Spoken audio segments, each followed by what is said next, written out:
Hello, everyone. Welcome again to another Teacher Joseph podcast. This week's weekly lesson has been all about Doors Open Day and visiting buildings which usually are inaccessible around the UK. For one weekend every year, the government makes a special effort to open some of its buildings, and we find other institutions also flinging open their doors so we can go in and have a look around. Now, when we go in and out of buildings, it's all very straightforward.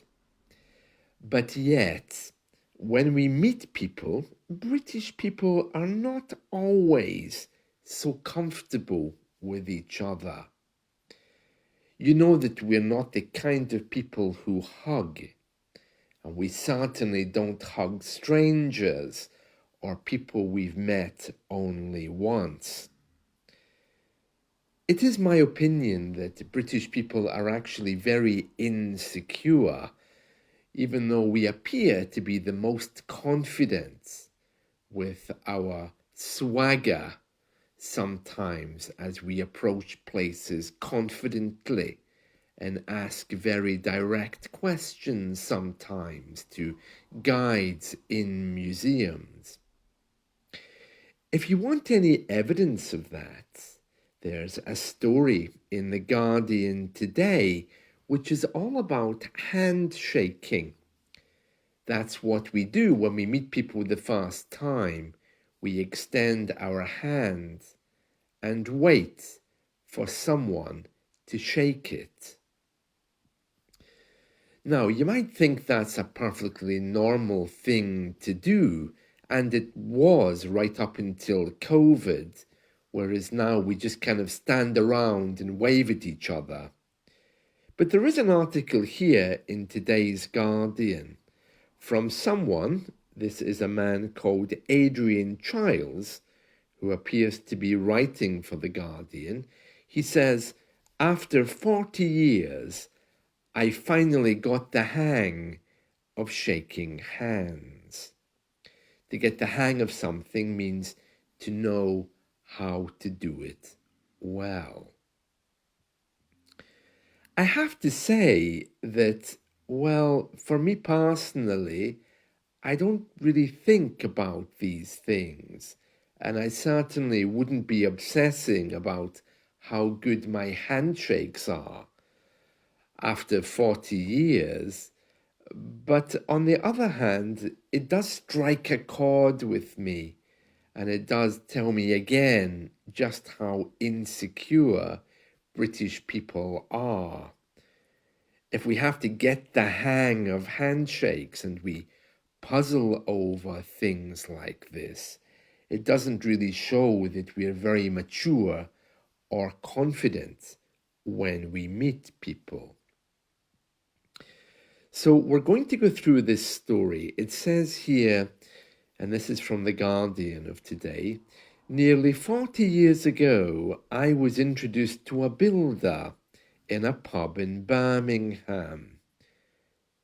This moment has remained with me, that just means I remember this moment, because the builder had an unusual name. It was Ambrose.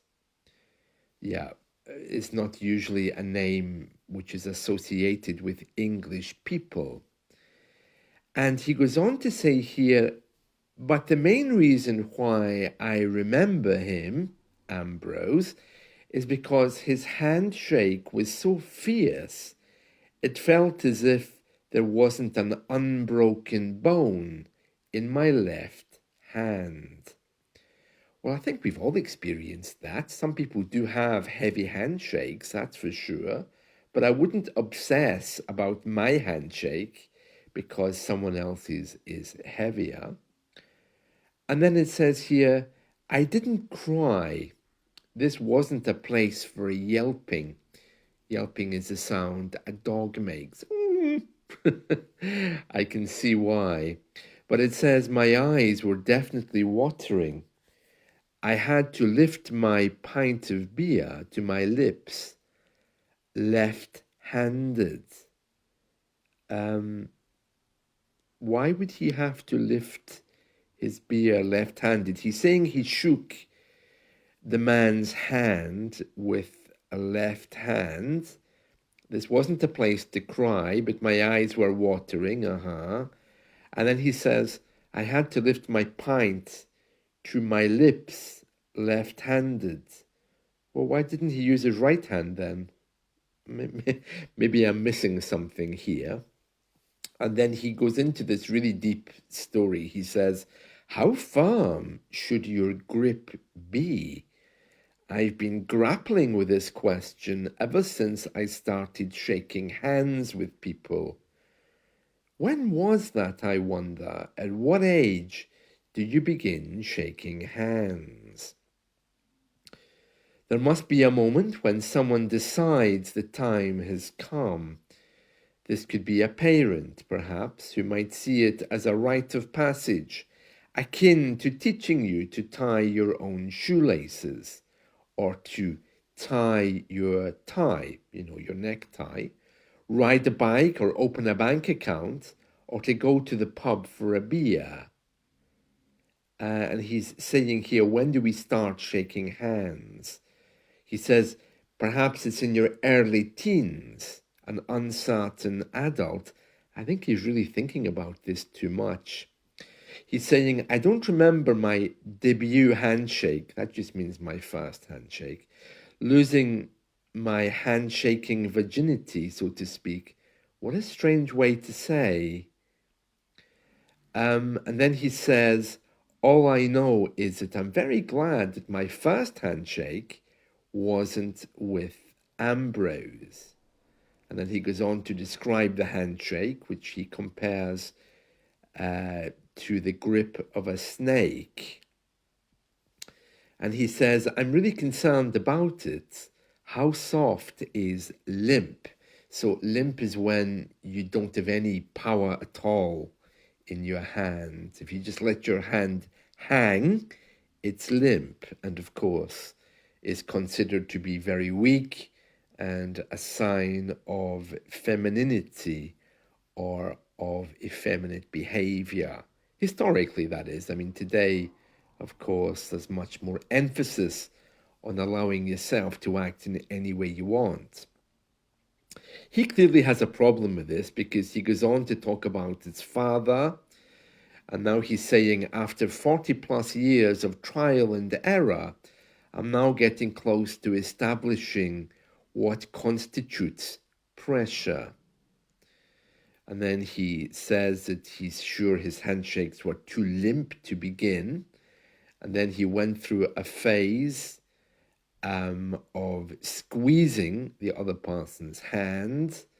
And then he says that unfortunately for him, he had to shake hands with a woman once, and she winced in pain. So he had to withdraw his hand very quickly and apologize. And he really does talk about this in a very deep way. And now he's saying at the end of this article, I now realize I never gave my daughters guidance on any of this. He clearly is very insecure. But this again highlights and shows just how insecure British people are. Now, I've mentioned to you many times that, we try to prove our masculinity by the amount we drink. We try to prove ourselves always because it's not okay for us just simply to be. We have to be the best, drinking more than the next person. And for Adrian here, in today's Guardian, he's fretting over his handshakes. Are they okay? Too strong? Too weak? What should the perfect handshake look like? I mean, really, who cares? I have to say that my experience maybe is different because I've lived in many countries around the world. If I did have a problem with handshakes, I'm really over that, along with many other British customs that I've managed to reject during my life. But I certainly wouldn't be thinking about my handshake. My handshake is probably quite weak compared to other people, but I don't care. Having lived in Arabia, where it's quite normal to take someone's hand, shake it, and then raise your other hand. So you're shaking with both hands. And here, that terrifies people. Whenever I shake anyone's hand with both my hands, I can see them pulling away very quickly, which again shows their insecurity with relationships. Oh, what does this man want? He's shaking both his hands with my one hand. Hugs are worse, really. We don't do that well. And yeah, here you have to be very careful because many, especially older people, are very closed. And even to touch someone on the shoulder could get you a punch in the face if you're not careful. We don't generally show affection through physical contact, although people younger than me, I think, are probably getting much better at that now than in the past. But it's still kind of an act. If you watch people hugging here, they usually leave a gap between their bodies so big that you could drive a train through it. It's not a natural hug, it's just some touching of the head, and their feet are still miles apart. It's very interesting, but this story today shows us again just how insecure British people actually are. That's why we drink so much. That's why we push ourselves far beyond what we are comfortable with.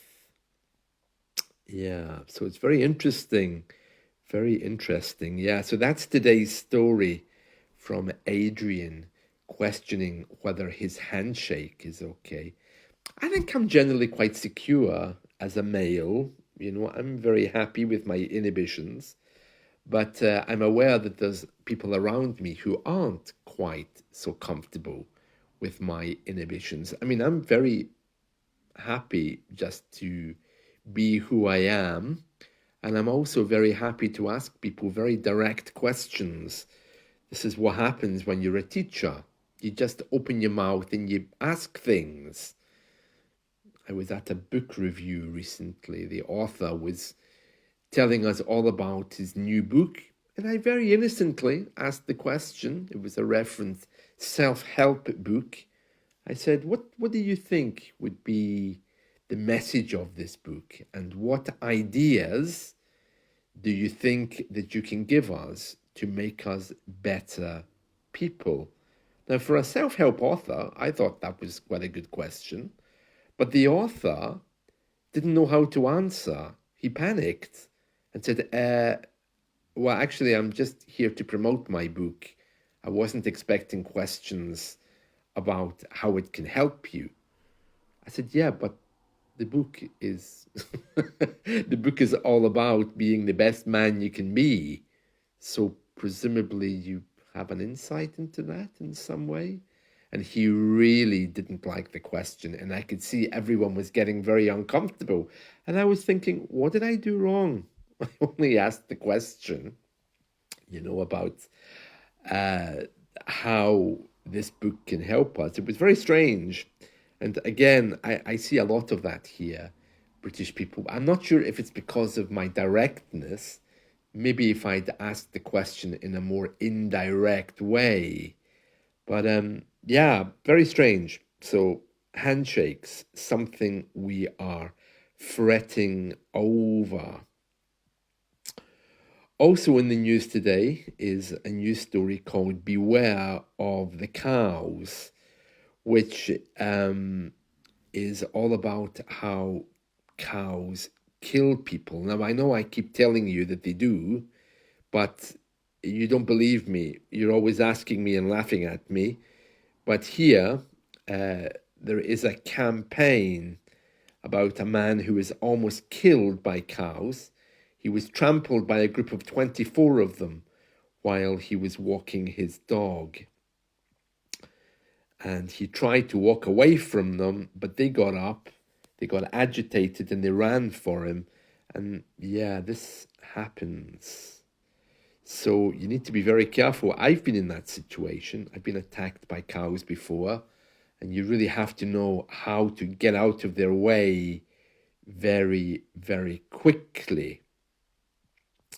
So you need to be very, very careful. I'm just telling you again, if you do meet cows, you should run. And next week's lesson is going to be all about cows and why you should avoid them. There's tips here. If you do find cows, it says give them space, don't walk through them, and never separate them. So don't walk between a mother and her calves. That's young cows. You are allowed to leave a footpath to walk around cows. Oh, well, great. Thank you for the permission. Yes. Again, it's very British, that, isn't it? And then it says, walk, don't run through fields with cows quickly. Yeah, walk quickly and quietly, but you shouldn't run. And don't use a mobile around them. They seem to particularly dislike that. If you have a dog, send it away or put it on a lead. And if cows run towards you, don't try to confront them. Get yourself to a safe place. And once you're safely home, it says here, refer the matter to the health and safety executive. Oh no, I think I'll be calling the police. I won't be sitting down to write a letter to the health and safety executive. No, I'll be sitting down on the phone telling people what's happened. Very British, this, isn't it? It says here, some people who have been attacked did everything right. And then it says you shouldn't be ashamed if you were attacked by cows. Many people say they're ashamed or embarrassed and they don't report it. But 620 kilograms, oh, the metric system, 620 kilograms, I don't know what that is. It says 620 kilograms of hoofed herd animal, that's the hoofs are the legs, you know, the feet of the cow. These are not zero risk. Keep that in the back of your mind. The back of my mind? Oh, no, after reading this report, I won't be anywhere near them ever again. Yeah, it seems that British people, again, are a little bit embarrassed to admit they've been attacked by a cow. Oh, well, I'm not. I'll tell anyone. Stay away from cows. Very important that you look after yourself. And there we are. So, yes, that's the stories of today. Don't be worrying about your handshakes. Nobody cares except insecure people. And also, if you do come across cows, gently, quietly, quickly back away. And they will follow you. So make sure you get outside of the field or at least cross a river because they don't like water. But you do really need to be away from them. So yeah, just be really careful about cows and how you pass them by. Okay, right, that's it from me. You can hear more about cows in my weekly lesson. It looks like that's what I'll be writing about, my experience with cows. See you all again soon. Bye.